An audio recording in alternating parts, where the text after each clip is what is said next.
This is. I have admired his work for 3 decades up in New York.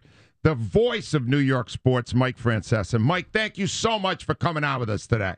My pleasure, guys. How are you? Well, Mike, we're great because we can't believe the Eagles won the Super Bowl. What was your reaction? First of all, I was thrilled because my older brother, John, has been an Eagle fan since they traded for Roman Gabriel. So I was very happy for him. He turned 70 on February the 8th, so it was a great birthday present for him. So I was overjoyed. I'm not a big Pat rooter myself anyway, so couldn't have been thrilled. And I know your city and your long-suffering fans. Great win for you guys. Congratulations. You earned it. It was a wonderful game and an exciting game and a great win for you guys. Hey, Mike, obviously you're happy for us. We love that. Is New York happy for Philadelphia? I don't think so, but you know what? I think that stuff's overrated anyway. I never get into generalizing about fan bases and all that stuff. It's just not my stuff. I don't worry about that. But I think the average Giant fan was in a hard place. They liked the idea that they were the guys who could beat the Patriots. They had that to hang their hats on because they had done it twice. And not that they were rooting for the Patriots, but I think also they have no love, obviously, for you guys. So from that standpoint, they were in a tough spot. But I don't think New York's ever happy, to be honest with you, except when they're winning. And right now, the teams in New York are really, except for the Yankees, are really in a bad way. It's been a tough stretch in New York right now. Hey, Mike, this is what I'm really curious about, because you were there on FAN for a lot of championships.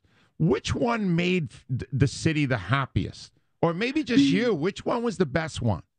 Well, really, I would say, the Yankee ones, are often, although let's be honest, it hasn't been that much lately. They've only won one in a long time. But right. 96 was great because it ended a drought for the Yankees. But the one that really there was more unbridled joy for than anything else was the Rangers because it was so long coming. A lot of people thought they'd never see them win. Now, remember, hockey is not football. It's not baseball in our city. But for the fans there who are incredibly loyal, incredibly committed to their team, it was an unbelievable outpouring of affection and really an accomplishment. And that's why, a guy like Messier is regarded as almost being a deity because of him finally delivering that. And he did deliver it to the city. So I would say the 94 Rangers, 94 was great because we had the Knicks in Game 7 and they lost. The Rangers in Game 7, they won. But the Ranger one in 94 probably was the one that was the most joyous one of any of the championships. That's interesting. I'll tell you, Mike. One of the reasons Philadelphia is so thrilled is because it was Belichik, it was Brady, it was the Patriots. But the Giants did it twice. And the second time they knocked off a perfect season. Was there a heightened level in New York for that success because it was against a villain team like the Patriots? Yeah, that one was really special. I mean, because nobody gave them a chance. They had played them the last game of the regular season, and they didn't have a lot to play for, but they all played, and they lost a very tough, high-scoring game. They thought they had a good chance. I know Coughlin was confident. He thought he could get a pass rush on Brady, which they did. And so I think what we've learned is that the Pats are going to play a lot of close games in the Super Bowls. I mean, that's really been their way. In every one of these Super Bowls, win or lose, they've been very close games. So, and I thought this year it's still Brady, and their offense is unbelievable. But I thought their defense was woefully weak, and that gave you guys a chance. The question I had was whether or not your quarterback was ever going to duplicate what he did in the NFC Championship game. I wondered if he was going to do a Terry Collins, which was have a phenomenal NFC title game and then come apart in the Super Bowl, but he was utterly brilliant. And I thought from the standpoint of your coach and how committed he was, how aggressive he was, and he knew he had to be that aggressive because, let's be honest, nobody stopped anybody in that game. I mean, they couldn't stop you. You couldn't stop them. If Brady had kept the ball, and that's where fourth quarter pass rush was so important because you made the one play that changed the game. Yeah. I think if he keeps the ball there, he scores again. The question is he going to leave enough time on the clock for you guys to score again? Right. But, Mike, I'm guessing. I know how close you were at Parcells. I'm guessing you knew Bill Belichick or know Bill Belichick pretty well. What are the odds? We've never been friendly, though. Oh, you haven't? No, we're not friendly at all. We don't speak. We never were friendly. It just the ways that, Parcells and his assistants, Yeah. there was always a distance. So I was only close through the years. I was only close to two of his assistants. One was Tom Coughlin, who was not there that long as an assistant. Then he went to BC. Then he became a head coach himself. The other was Romeo Cornell. He keeps a distance from his assistants as far as socially. So Belichick and I never got along. We've never been close. I haven't spoken to him once in the last 15, 20 years. So as close as I have been with the other Bill, I am not close with that Bill. That's fascinating, Mike. You were ahead of the curve on that because he doesn't get along with anybody in the media now. Well, right? Listen, he doesn't have to. He doesn't have to. He can do what he wants. I mean, he's had so much. Really, it's remarkable. If you had the guy who struggled in Cleveland, got fired, went back with the Pats, came to the Jets, left the Jets in what was considered to be a disgrace after not taking over as the head coach, to see his career end up the way it has is utterly remarkable because he's been just an amazing coach. And for you guys, I think your coach, I mean, here's a guy who's been ridiculed. Let's be honest, nobody, I'm sure you couldn't find five guys in Philly who even were in favor of him being hired as head coach. And look what he's accomplished. He's done an unbelievable job. Mike, I'm not lying. 2 years ago, I'm saying, man, they can't let Ben McAdoo leave. We got to have him here. How did that work out? Right? I mean, not well. Did anybody ever fail more spectacularly than McAdoo did this year in New York? Oh my Ray God! Hanley did. That's did. Right. Yeah. Right. But other than him, here's what happened.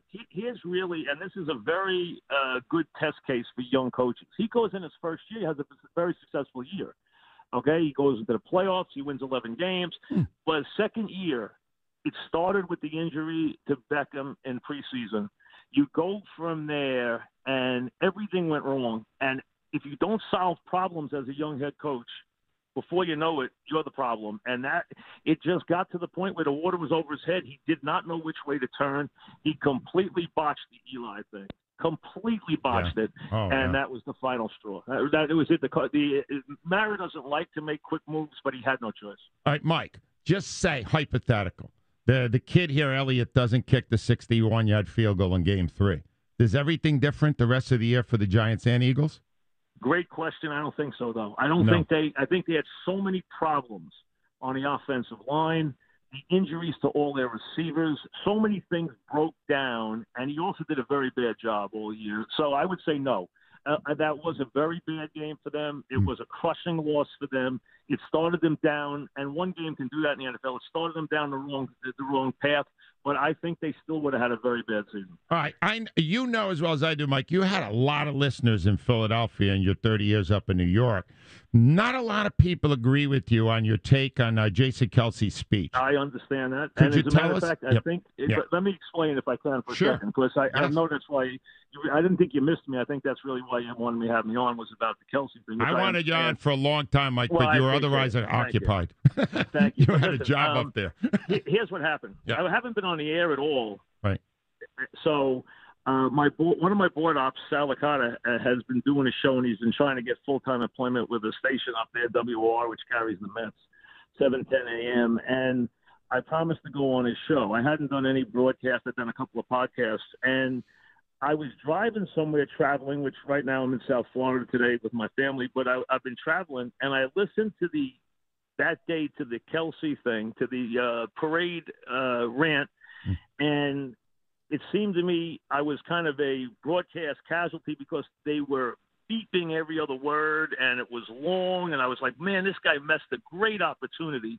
He really messed this up by just, if he just slayed off the profanity. So that, I didn't think about it, and when I did this interview maybe a week later or something, a caller brought it up because if you circle back, when LeBron won in Cleveland, he went into this profanity-laced thing, which I took out after him the days after that. I even had the commissioner on and said he should fine him because I thought, who is LeBron in front of all these people to go into this, filthy tirade, which he went into? Now, so I got asked about Kelce, and I said, you know what, why don't these guys just take this special moment for the city, this special moment for their sport and their team, and just lift their vocabulary and just, make something special that will last forever instead of ruining it with this profanity.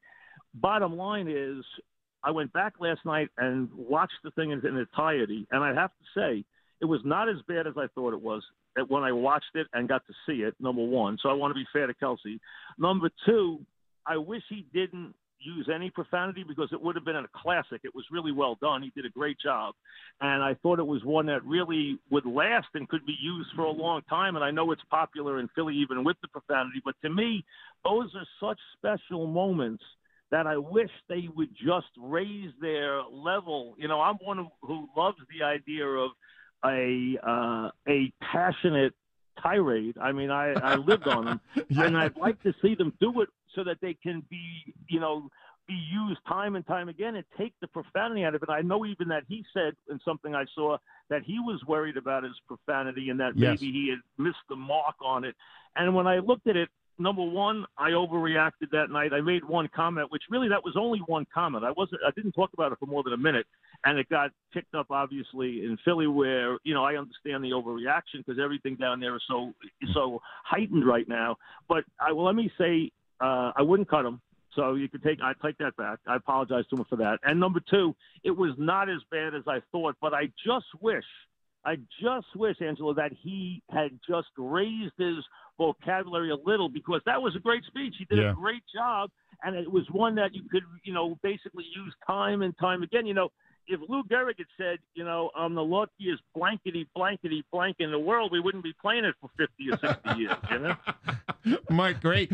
You made a lot of people happy with what you just explained. I'm not going to add to it at all. I thought it was terrific. Hey, Mike, I'm just curious about one thing. I'm getting close to the decision you did. Any regrets about leaving the day-to-day grind after 30 years? It's different. I would really think about it, because you're in the same spot I have. Yep. You have done this for a very long time. You've been tremendously successful, and congratulations for that. And people don't realize, grinding it out year after year, week after week, show after show, they don't realize how hard it is, especially when you're on the air as long as we are, and as many hours as we are. I have to tell you, it is really, first of all, let me give you one hint. Don't leave in the summer, in the winter, because you know what? I had to come to Florida because there's not enough to do. I mean, so, my kids, I have two 13-year-olds and an 11-year-old. So my kids keep me preoccupied. But I have to tell you, I do miss not, when there's a big moment, when there's a big game, when there's a big, you wind up yelling at your wife. You wind up, talking to your kids. They don't want to hear from you.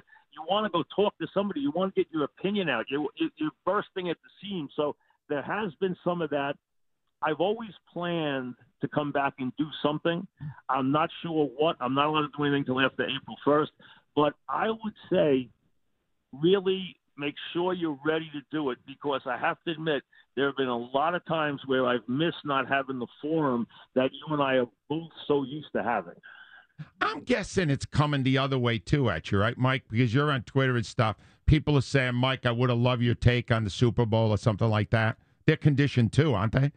Yes, I think so, and luckily that there are people out there that, and I think that's what our gift is that people want to hear our take. They get very accustomed to it. They're used to us. They've been there with us through thick, through thin, through good times, through bad times, through great championships, through bad times with teams, and they get very used to it. And radio is something that people come back to day after day. It's incredibly habit forming. It's part of their day. So many people stop me now and say, I don't know what to do. I just, you were such a part of my day. And I think you'll find the same thing. You were such a part of people's lives and their daily routine. And we're all creatures of habit. So from that standpoint, I would definitely make sure you're ready to say goodbye. And I do say this.